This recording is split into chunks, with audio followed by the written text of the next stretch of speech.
Hi everybody, it's me, Gregory Manarino. How are you today? It is Thursday, October 5th, 2017. Alright, here we go. I've been pondering what the Federal Reserve is going to do at the end of this year, like you have no idea. And if you follow my work, you also are well aware that quite honestly, there is not another person out here, I don't care where you want to look, that has been more accurate with regard to what the Federal Reserve is going to do than I am. In all of the years that the Fed has been talking about raising rates, I have been wrong one time. So I would have to say that what I'm about to tell you has a very high probability of taking place, and I want to talk about that specifically in this video. So, what do we know about the Fed? The Fed is stuck in a very, very bad spot, and they keep moving goalposts. They keep changing their minds. We hear one Fed president say something, and then another Fed president say something else. They really have no idea of what to do with the monster, the financial monster that they have created. Again, we have never been here before, people. This is uncharted territory. The Fed never had any plan whatsoever of how they would unwind their balance sheet or normalize rates. And now, people, for the better part of a decade, we have been living in financial fantasy land, with world central banks, obviously the Federal Reserve as well, have been buying everything just to keep things propped up. And this has caused an environment of extremes, and I've gone over this multiple times, and this is going to correct to fair value. There is no doubt about it. When? I don't know, and I do not care. All I want for us is to make this work for you and for me. Pretty simple, pretty straightforward. Now, the entire system is built on confidence. Confidence that it will function. It's not backed by a hard asset or anything. So the Fed has got to remain or make it seem like that they have some handle on what is going on. It's pretty much that simple. So, here we go. Come December, the Fed is going to raise rates. The federal funds rate, 0.25%. I don't think it's going to be more than that. I don't think it's going to be less than that. Again, the Fed they have no choice. If the Fed does not do this, I think it's going to rattle the markets, and I'll tell you why.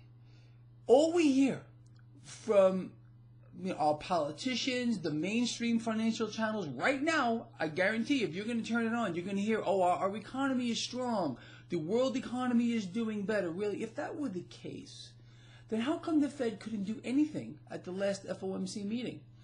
And why is it that Janet Yellen, you remember Janet Yellen? You know who she is? You know, the current Fed chair? She actually came out and admitted that the Fed might have gotten some metrics wrong with regard to their inflation data and with regard to employment. So you can see where this is going to go. If the Fed does not raise rates come December, the market's going to realize there's something very wrong with what we're getting, the information that we're being fist-fed. And what's actually going on. Now, I have no doubt that if you follow this blog, you know exactly what's really going on here.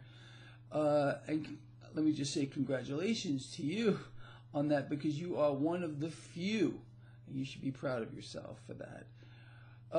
So the Fed, come December, is going to raise rates. It will be, again, a fraction of 1%. With regard to the federal funds rate. Now, the balance sheet. Let me go over that real quick. When the Fed made their announcement months ago that they were going to start normalizing their abnormal balance sheet, I was probably the first guy to say they weren't going to do anything And I stand by that even till today. I know that the Fed is supposed to start normalizing their balance sheet this month.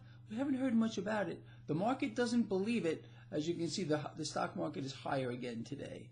And that's no surprise to any of you either, because I've been outlining this for you almost in detail, telling you what was going to happen before it has.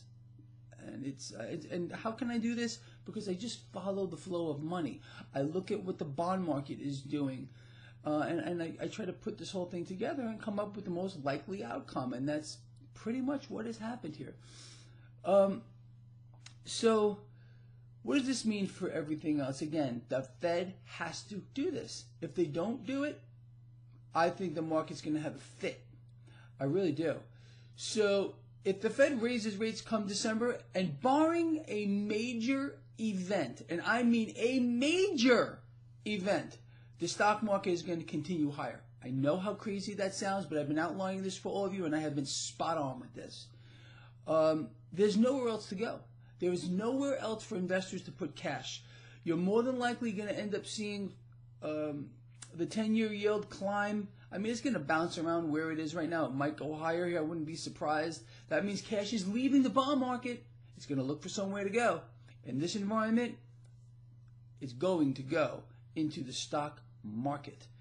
And the stock market is going to become more distorted than it is right now. But again, don't lay down here like a deer in the headlights and sit there paralyzed. Make this work for you. It's not that hard. Honestly, especially if you're following this blog, I'm telling you what is going to happen before it does. So this gives you a huge edge over most other people that are trying to make money in this market. And you should still be betting against the debt, becoming your own central bank. The debt is going to get monumentally worse, people, on a global scale. There is no way to fix that. No way. Zero. So with that knowledge, you know what you should be doing. Hoarding silver more than anything else. I mean, it's my #1 favorite asset, bar none, period, the end. You know that.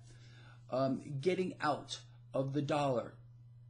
Look for alternatives, including cryptocurrency. That I know that term bothers you. Don't think of it as cryptocurrencies. Think of it as an asset.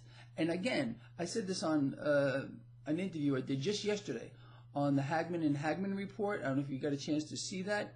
If I were you, I would watch it. Joe Salente's on there as well. You got to think of these things in terms of, this is where I should be putting my cash for now, okay? This is, I think Bitcoin, for example, I still stick to my initial target of $5,000. I think it's going higher than that too. And regardless of if you want to equate this to tulip mania, so freaking what? So freaking what? Open your eyes, look for where the opportunities are, take advantage of them while you can. Otherwise, you're just going to sit there and stay stuck in the dollar. I say that makes you pretty stupid. I mean, to be quite frank, you know how I am. I tell it like it is. I don't sugarcoat anything. So that's the way I see it. The easiest thing to do for you people as a longer-term investment is get out of the dollar by moving your assets into gold and silver, more specifically silver. I love gold. You guys know that. I love platinum and palladium too. I own them all. But silver is it. Silver is it. And I cannot stress that enough here. All right, so before I go off on another tangent here, December, Federal Reserve is going to raise rates. If they don't, the market is going to have a fit of truly epic proportions. Anyway, we're going to see if I'm correct. Here I am out publicly, and I'm going to refer back to this back in December, come December, just 2 months away. Going to be interesting, I can promise you that. Anyway, with that said, I'll see you tomorrow. Over and out.